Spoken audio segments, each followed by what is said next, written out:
Welcome to the First Unitarian Church of Orlando. I am Julia Chinnick, a member of the worship team in this congregation.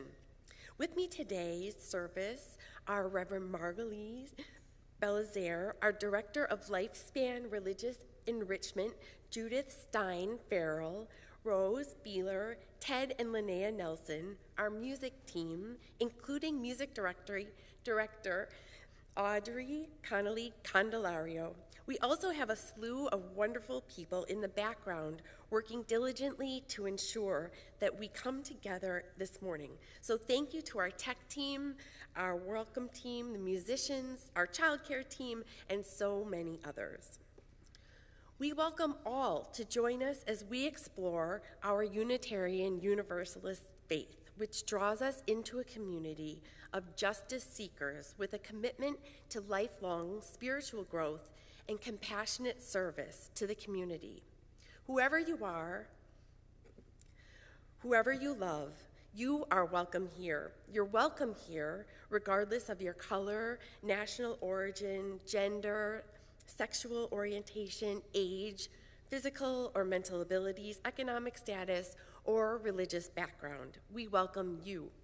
For more information about our congregation and announcements, go to orlandouu.org or email info@orlandouu.org.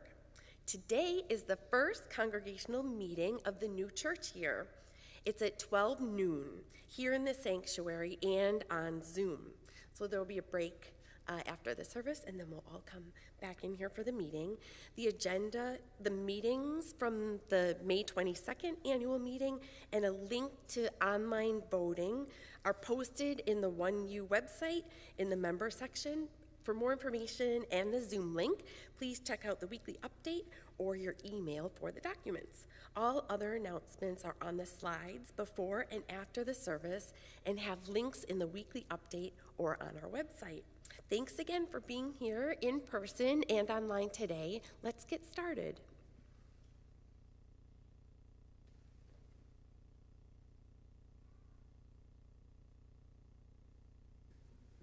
Please say the words with me as we light our chalice this morning. In the light of truth and in the warmth of love, we gather to seek, to sustain, and to share. Please rise in body or spirit and join me in singing our opening hymn, America the Beautiful. Many of us have learned the story of how poet and professor Catherine Lee Bates wrote the lyrics to America the Beautiful while she was out for a sightseeing excursion on Pikes Peak. But did you also know that Mrs. Bates was accompanied on that journey by her constant female companion of 25 years? It is fair to say that America the Beautiful was written by a lesbian who had faced sexism, prejudice, and discrimination in her life, especially as the first woman professor teaching at Wellesley College. She worked for equality, and her dream of an all-inclusive, egalitarian American society those dreams inspired her lyrics for America the Beautiful, even if by modern standards, her words seem gender-biased. Please stand and sing with us, America the Beautiful.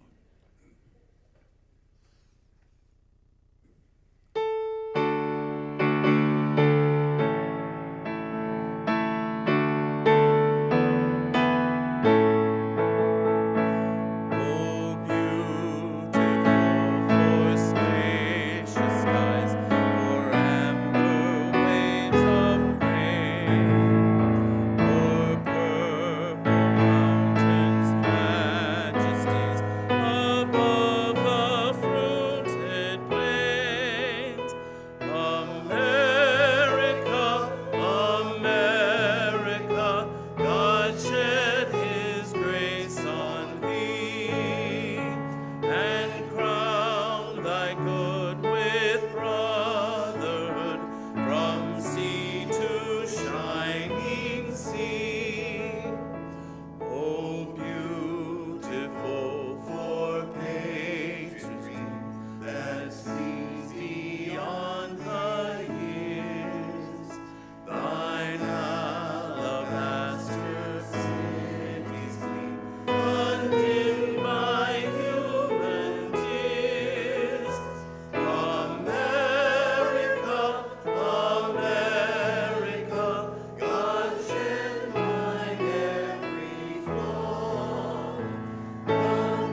So good to be with all of you this morning.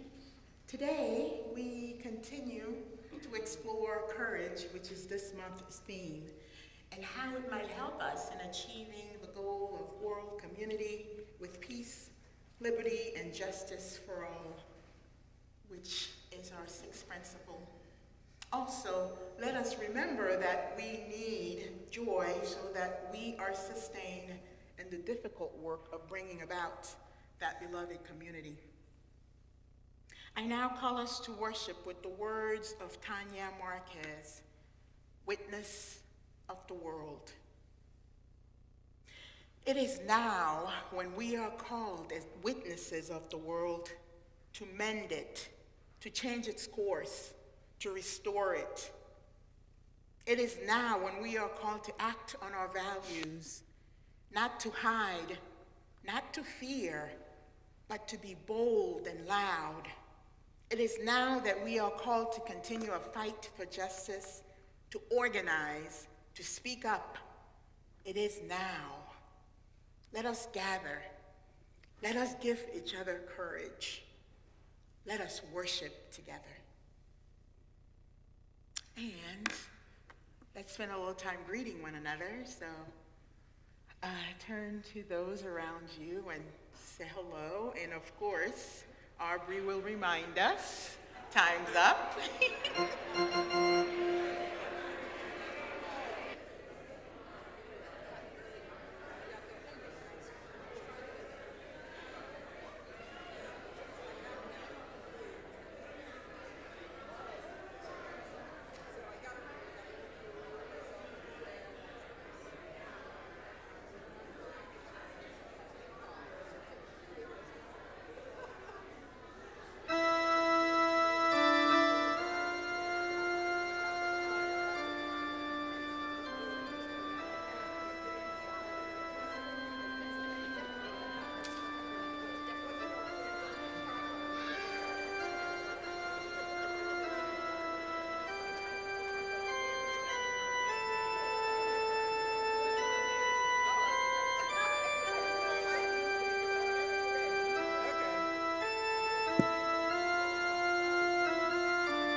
So now it is time for all ages.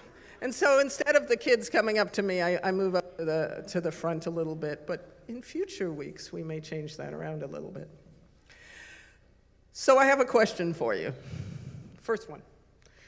Have you ever had something you had to do that was really difficult to accomplish? Just kind of think about that. But you had to get it done. And getting it done mattered to people. Did you avoid doing it? What kind of thing might I be thinking about, right? Kids, a school project? Yeah, right? A basketball game? Grown-ups, telling somebody something they didn't want to hear? Did avoiding doing the chore make it go away? All right, today's story is from one of our 6 sources, Malcolm Gladwell. And his story is from one of our 6 sources, the Old Testament. Once upon a time, there were these 2 people, these 2 groups at war.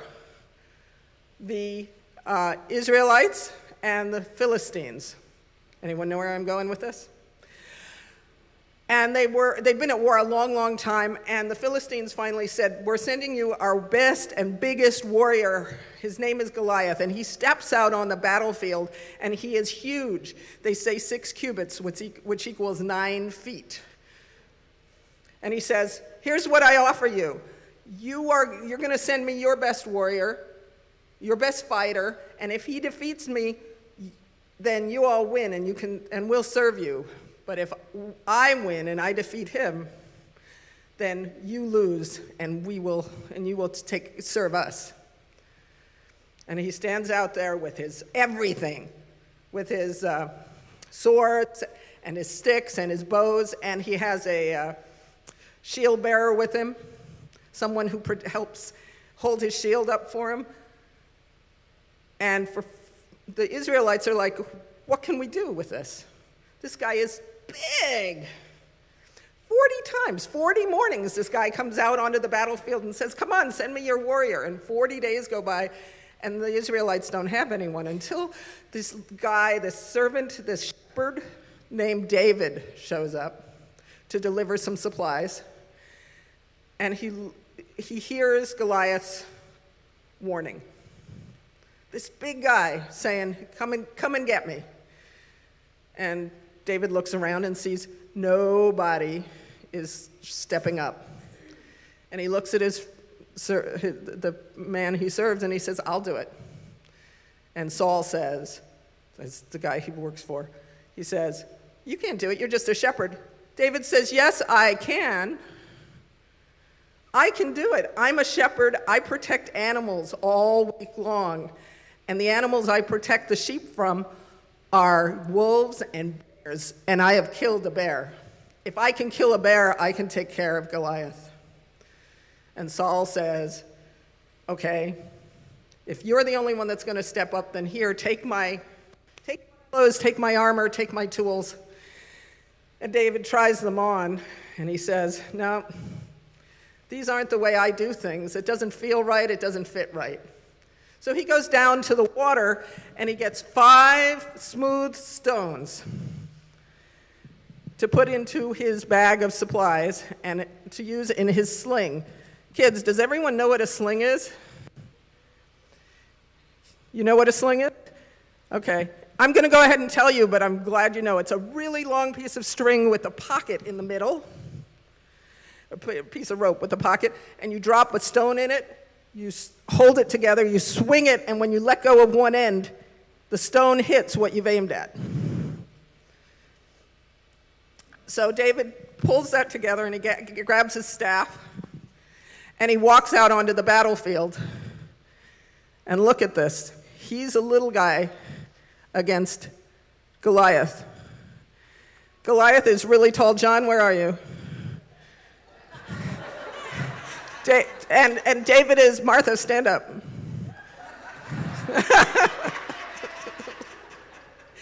That's what we're looking at. Who's going to win this fight?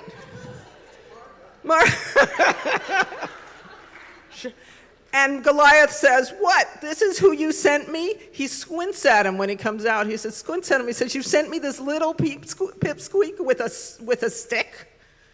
With sticks? Martha's just slapping down John over there. I'm good.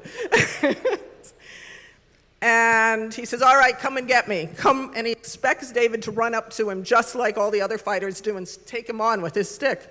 But instead, David takes his sling out, drops a stone in it, swings it around, lets it fly, and hits Goliath right here. Knocks him out. The Israelites win the fight. They won the fight because someone stepped up. They knew something had to be done. David acknowledged he was in the right. He had something to do. He assessed the situation. He accepted his limitations and his strengths and made a decision.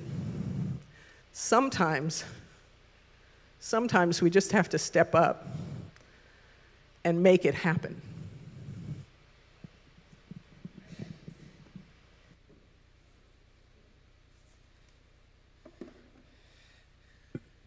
All right.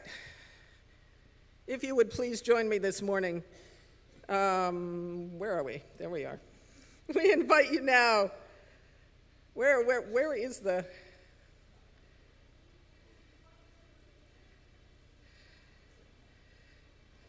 Sorry, folks. Oh, there we go. Okay. Oh, I see. I didn't know I was inviting them to sing a hymn, This Little Light of Mine, number 118. As the children recess walk under the loving arms of our congregation to religious enrichment on the other side of the property, and under the protection we offer you here in this community.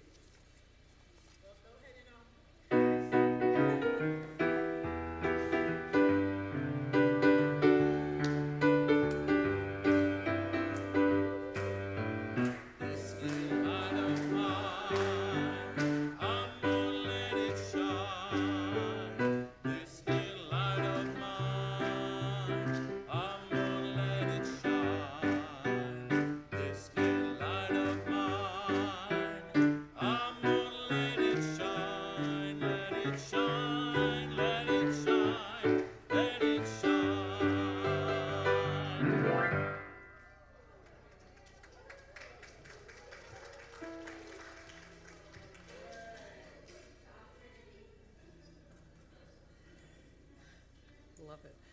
Good morning, I'm Rose Byler, and I'm a member of the board here at 1U. We invite you now to a practice of generosity. It's one of our spiritual values, which sustains the life and ministries of this church community. Let us be grateful for the opportunity to give, for it is a privilege to be able to do so. And let us be grateful for our needs, for they give us the opportunity to practice receiving. Note that you can also give online. If you're a guest visiting for the first time today, there's no expectation that you give. We're just thankful that you're here with us today. For today's offering, we're taking up a special donation for the UUA Disaster Relief Fund, specifically to help those dealing with the aftermath of Hurricane Ian. This fund is available through the Unitarian Universalist congregations and related organizations to assist following a disaster. It can help congregations care for their buildings and the needs of their members, as well as provide support for their wider community partners, especially for those who may not be eligible for other grant programs. Please give generously, as the need is great. And you may also support this month's Share the Plate partner, the Zebra Coalition, by finding a link to their organization in our weekly newsletter. The offering will now be received.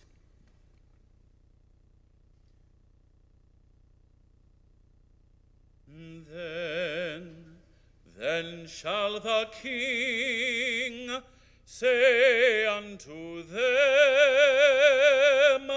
upon his right hand, Come, ye blessed of the Creator, inherit a kingdom prepared for you from the foundation of the world. From the foundation of the world.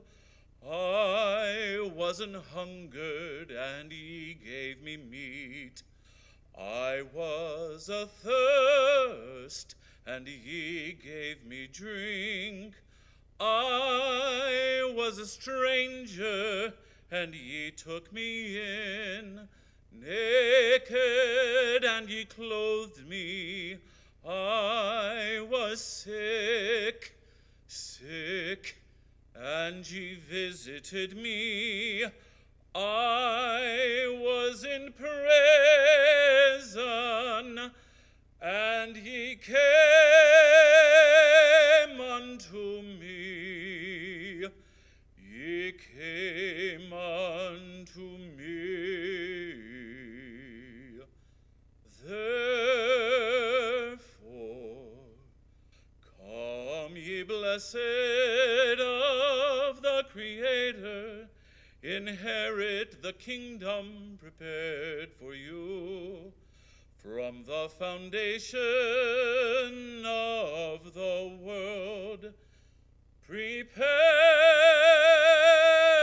the kingdom just for you. Come, ye blessed, come, come, come.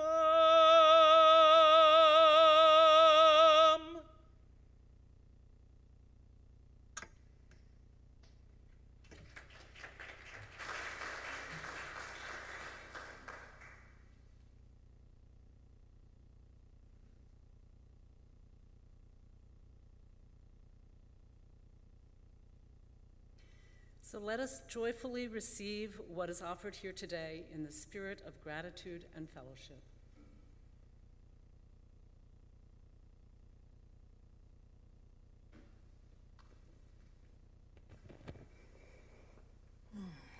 Thank you, Aubrey.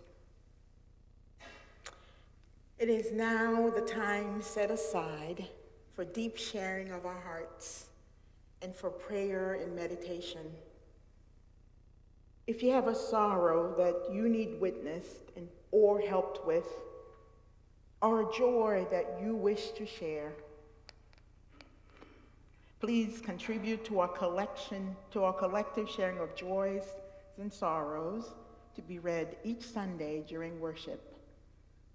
You can send an email to joysandconcerns@orlandouu.org during the week, or if you're attending in person, you can fill out a card at the registration table outside and hand it to an usher at the start of service. You can also light a candle during our silent candle ritual. You'll be invited to come up as you are willing and able to light a candle for those joys, sorrows, and all the in-betweens that you wish to hold close to your heart. Use that sacred time to do so, as you will be held in this sacred space. Bring your joys and your sorrows as we come together. Come as you are. Your whole self is welcome here. We have a note from Ben McKay. Lisa, his daughter is here. Yes, there's Lisa, is here and wrote this note. Ben wanted everyone to know that he is in rehab. And for those who didn't know, Ben was in the hospital last week for a few days after he fell. He is back now. He's in rehab at Windsor Place. He's in room 714 and is doing well and is optimistic about doing therapy and getting back to his own apartment. We have a note from George Rodriguez, who wanted us, who has some sad news that his mom, Maria Cecilia Lopez, passed away to a better life on Saturday morning. She was 84 years old and battled with liver cancer, among other illnesses.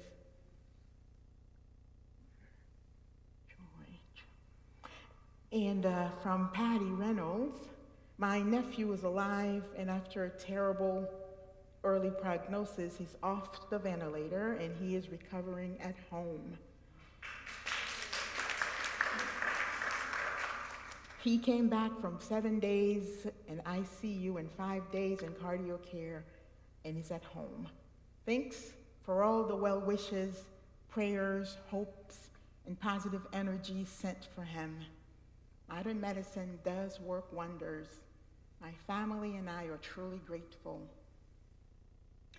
And also, Carolina Lofgren had knee surgery this past Wednesday and is back at home recovering. And she indicated she's been taken very good care of by Ken. And so she would appreciate well wishes and prayers that you can send her way. And from the larger world community, continued prayers for those putting their bodies on the line in protest for women's rights in Iran. May their cry for justice be heard, and may their efforts not be in vain. Continued prayers for all those dealing with aftermath of storms and those impacted by wars, fires, floods, and other devastations around the globe. More than 600 people were killed this past week in the worst flooding Nigeria has seen in a decade. More than 2 million people have been affected by floods there, and over 200,000 homes have been destroyed or partially damaged. So may all those impacted receive abundant help and support. Let us remember our connection to all living creatures and send them loving kindness. May all be at ease. And for all the joys and sorrows of this community, those shared and others held close to the heart, let us pray, let us celebrate, and let's send each other healing energy. I invite you now to participate in meditative prayer with the words of Reverend Maureen Killeran. Close your eyes if that feels comfortable for you, and sit as relaxed as you can. I pray this day for the courage to be humble in the face of iniquity and pain, to know the power has given me, to know that the power has given me to make a difference, although not to end all suffering or to save all the whales that populate our days. So I pray for the courage of endurance, to keep acting on the midst of despair, to keep trying in the aftermath of failure, to keep hoping in the emptiness that follows loss or change. May courage give me patience, and may I ever know love's healing presence at the heart and center of my days. May it be so. And as you reflect on this prayer for courage, I invite you to come up to our candle altar and light a candle if you are so moved. If you're not moved to light a candle, feel free to hum along, to comfort me and sing along or rock, or whatever allows you space to reflect deeply. Afterwards, we'll all sing a verse together.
poem by Langston Hughes written in 1935, and you'll see this reflected in the language. Let America be America again. Let it be the dream it used to be. Let it be the pioneer on the plain, seeking a home where he himself is free. America was never America to me. Let America be the dream the dreamers dreamed. Let it be that great, strong land of love, where never kings connive nor tyrants scheme, that any man may be crushed by one above. It never was America to me. Oh, let my land be a land where liberty is crowned and no false patriotic wreath, but opportunity is real and life is free. Equality is in the air we breathe. There's never been equality for me, nor freedom in this homeland of the free. Say, who are you that mumbles in the dark and say, and who are you that draws your veil across the stars? I am the poor white, fooled and pushed apart. I am the Negro bearing slavery's scars. I am the red man driven from the land. I am the immigrant clutching the hope I seek and finding only the same old stupid plan of dog eat dog, of mighty crush the weak. I am the young man full of strength and hope, tangled in that ancient, endless chain of profit, power, gain, of grab the land, of grab the gold, of grab the ways of satisfying needs, of work the man, of take the pay, of owning everything for one's own greed. I am the farmer, bondsman of the soil. I am the worker sold to the machine. I am the Negro servant to you all. I am the people, humble, hungry, mean. Hungry yet today despite the dream, beaten yet today, oh pioneers. I am the man who never got ahead, the poorest worker bartered through the years. Yet, I am the one who dreamt our basic dream in the old world while still a serf of kings, who dreamt a dream so strong, so brave, so true, that even yet its mighty daring sings. And every brick and stone, and every furrow turned, that's made America the land it has become. Oh, I am the man who sailed these early seas in search of what I meant to be my home. For I am the one who left dark Ireland's shore, and Poland's plain, and England's grassy layer, and torn from black Africa's strand, I came to build a homeland of the free. The free? Who said the free? Not me, surely not me. The millions on relief today, the millions shot down when we strike, the millions who have nothing for our pay, for all the dreams we have dreamed, and all the songs we have sung, and all the hopes we have held, and all the flags we have hung, the millions who have nothing for our pay except the dream that's almost dead today. Oh, let America be America again, the land that never has been yet, and yet must be, the land where every man is free, the land that's mine, the poor man's, Indians, Negroes, me, who made America, whose sweat and blood, whose faith and pain, whose hand at the foundry, whose plow in the rain must bring back our mighty dream again. Sure, call me ugly names you choose, the steel of freedom does not stain. For those who live like leeches on the people's lives, we must take back our land, America. Oh yes, I say it plain, America never was America to me, and yet I swear this oath, America will be.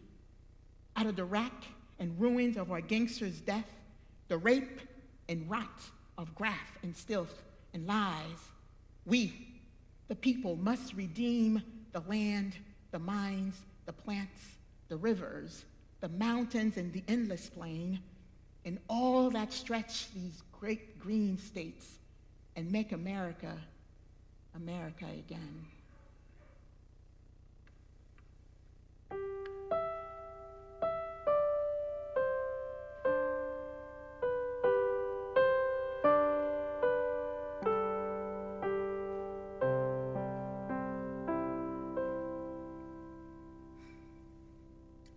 As some of you know, I bought a house in Orlando recently.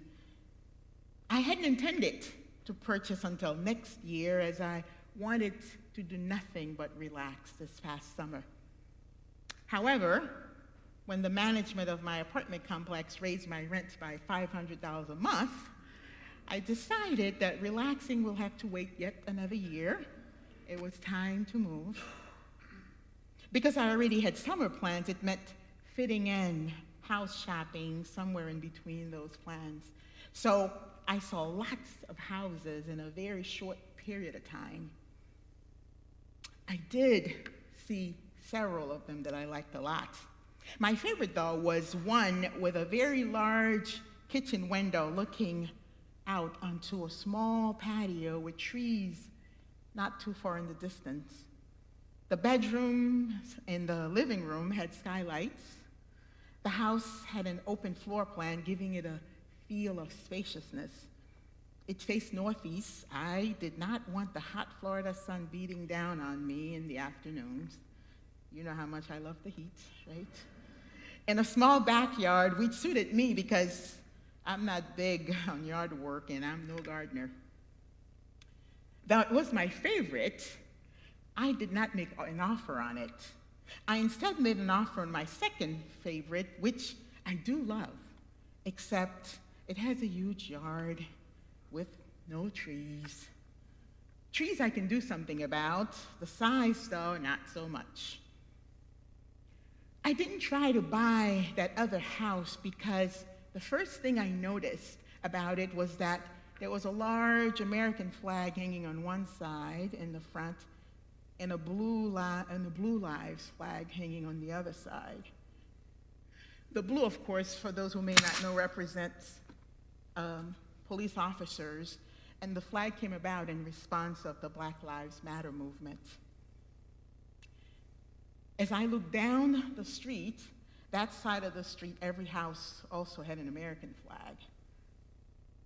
I cringed, and an uneasiness grew in my stomach and my chest tightened. Rightfully so or not, I decided I would not be welcomed or feel safe on that street as a person of color. I realized that I now respond to the red, white, and blue in the same way that I respond to the Confederate flag. That stuck with me because that wasn't always the case.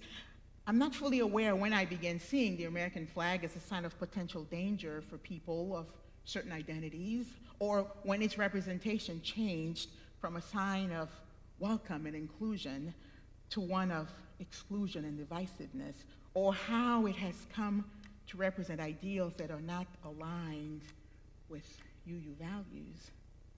I know that I'm not alone in feeling this transformation of what the American flag represents, which in turn has transformed what America itself now represents. Now, as Langston Hughes suggests in his poem, America has never quite lived up to its true aspiration. That is, a land for the pioneer on the plains seeking a home where they are free. The dream, the dreamers dreamed, that great land of love where never kings connive nor tyrants scheme, that no one would be crushed by another above them. A land where liberty is crowned with no false patriotic wreath, but opportunity is real and life is free. Equality is the air we breathe. So that America has never been, at least not for so many who was pushed to its margins. And Langston names quite a few of those people: blacks, still bearing slavery scars, the indigenous people of the land, the poor, the immigrants, farmers, and others, and of course, there are the obvious exclusions, women and others.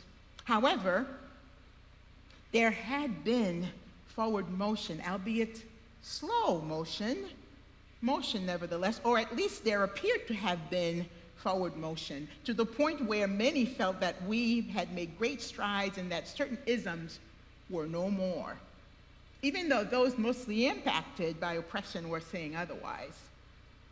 However, events of recent years have made it impossible to deny there is much work to be done. They have even brought to light areas where some might say we have moved backwards. Reproductive rights have been curtailed, voting rights as well. There's overt racism, misogyny. They seem to be running amok. Science and facts have become subjective or opinions. I will say I worry. I worry because these issues and injustices, these are things that we, the people, have been fighting against for so long, yet they remain strong and ready to do more damage. Worse, these injustices and their impacts now appear to be endorsed openly by those yielding power and are in a position of authority. To have, and there have been many other examples since, but to have in 2019 white supremacist groups marching down Main Street spewing anti-Black and anti-Semitic garbage, and then to have the then sitting president of our America sympathize with them seems surreal and maybe even discouraging. At the same time, the work of justice must continue, for what is the alternative? There is no alternative for the marginalized, for people who see the value and the goal of a world community with liberty, justice for all. The work must continue. It is also important to name the role of inaction in the state of things today. This inaction may be due to the lack of a better thought. It may be because of weariness, because of heartbreaks, or from being burned out. Even being in a state of shock at how much ground we seem to have lost and the amount of work still ahead. Or inaction because one chooses, because it is a choice, dear ones, to choose to outrightly dismiss racism. It is also important to name how inaction can and does enable evil to not only endure but to thrive.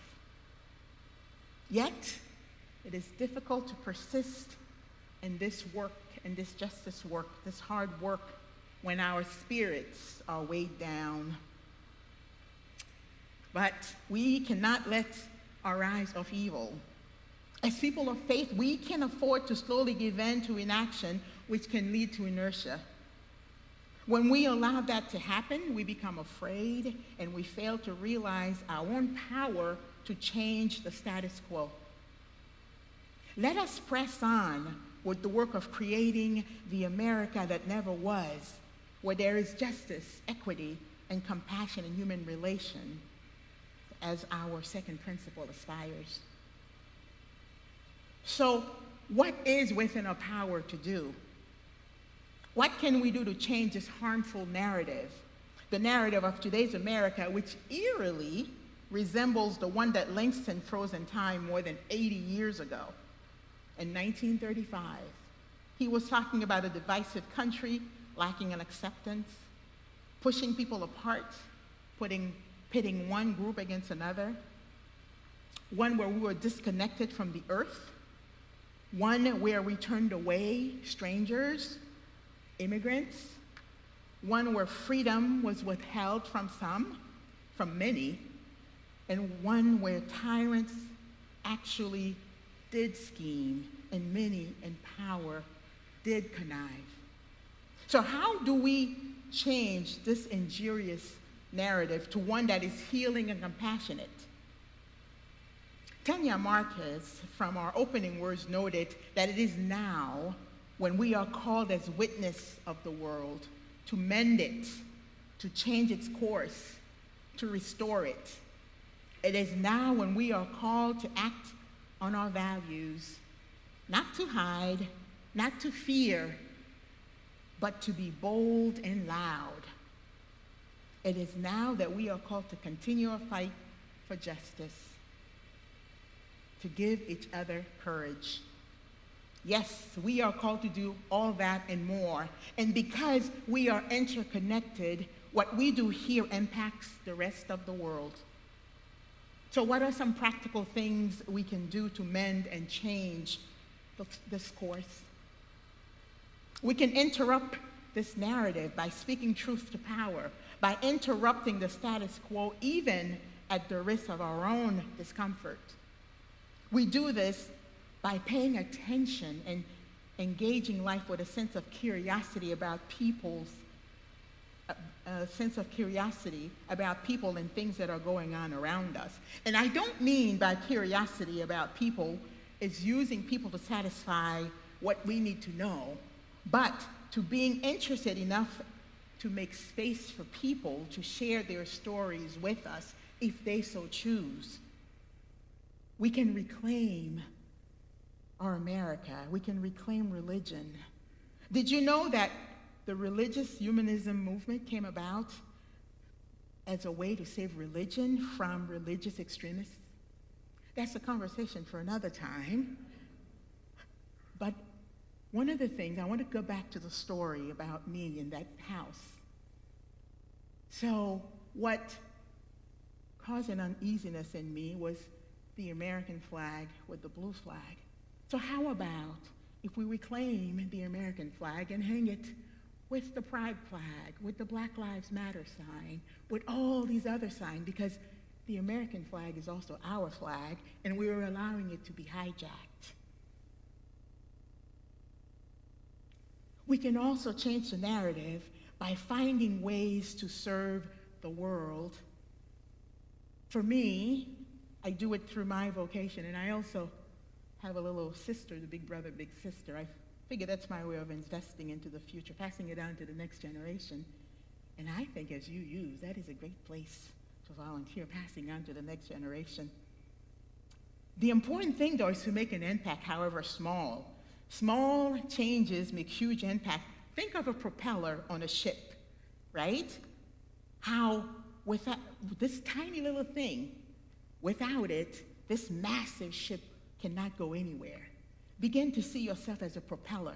And remember that the propeller isn't doing the work alone. It is connected to other parts. Associate yourselves with agencies that are already doing justice work.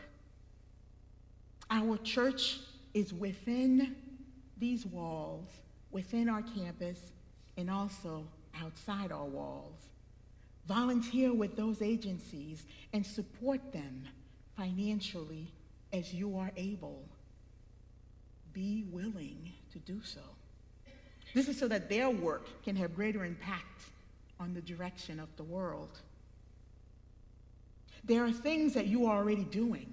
Commit to those things, bound, because remember, we are inextricably bound up in this bundle of life, as I quoted Desmond Tutu last Sunday. And of course, rest, play, tend to your spiritual needs, cultivate joy, because you need all of that to nourish your spirit for the righteous work ahead. Things might seem dire. In fact, everything around us seems to be supporting that idea. I suppose David might have felt the same way facing Goliath. We saw what happened with David, and I am here to tell you that it hasn't been decided yet. As long as we have breath, as long as we remain in the fight, all is not lost. After all, we do see, as you use, that justice work is our sweet spot. So let's not forget that.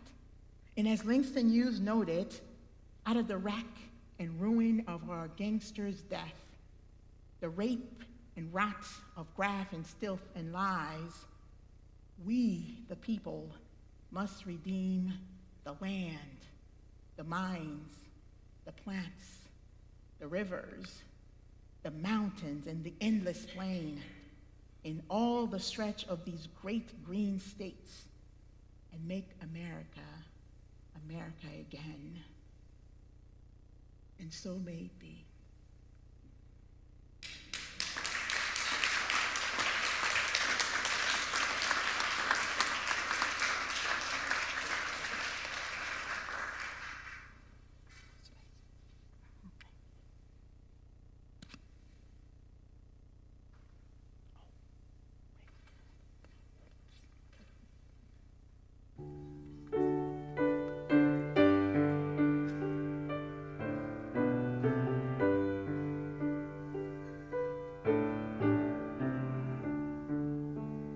Please rise in body and spirit and join us in singing. The words are on the screen.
Do not fear agitation, for agitation is the rhythm of life itself, to be put into motion, to be stirred. Do not fear the movements that decenter what you always thought permanent. You carry within the center of your understanding the compass to show you the way. Carry with you the love that will hold you, the vision that will guide you, the relationships to all it begins, and the world that will ground you. Go in peace and in gentle agitation to stir this world to this side of love. Beloveds, worship has ended, and now the service truly began.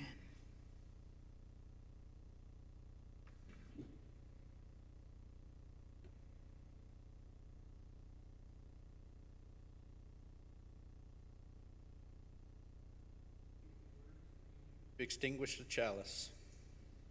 We extinguish the flame, but not the light of truth, the warmth of community, or the fire of commitment.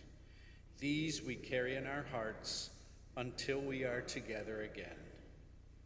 Please stay seated as Dan Homblet from the one-year operations team shares with us a special announcement.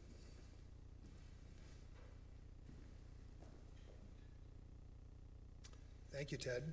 I'm Dan Homblet, a member of the operations team, and working in collaboration with Buildings and Grounds and the Welcome team, we're going to implement a fire drill this morning. So please don't panic. Remember, it's a drill, but I want to give you a few instructions before we start. In a moment, we'll set off the alarm to start the drill. It will be loud. There will be flashing lights. There'll be a voice, not mine, that says, please exit the building. We have several exits, certainly the foyer that you all entered through, any door on the north wall, the door on the east side here, and the emergency door on the Robinson side. Once you leave the building, it's important per our safety plan to move either to the sidewalk along Robinson or the sidewalk along Hampton, okay? You'll see observers that will be outside the building in all locations, waving a little fan so that to get your attention, to provide directions if you need it, okay? Please do not go to your car. Please do not go to Gore Hall to get your coffee early. And parents, this is most important. Your children have been informed about the drill, and Judith and the volunteers will be with them throughout the entire event. The children will not be part of the drill today since this is specific to the sanctuary. Please vacate the space and, like others, move to Robinson and Hampton, and then when the observers release you, parents, please go pick up your kids over at the Enrichment Center. Once the drill is over, the observers who will be on Robinson and Hampton will say, "You're excused, please go to Gore Hall for a snack." Please remember that this is a drill. Our goal is to experience this alarm, to see how we react to it, and also become familiar with the alarm system if we ever had to use it. And we'll be doing this several times over the coming months because the alarms in this space, Gore Hall, and the Enrichment Center are all different. Who figures? So please follow the instructions of the observers. Now, please raise your hand if you've heard the instructions that I gave out.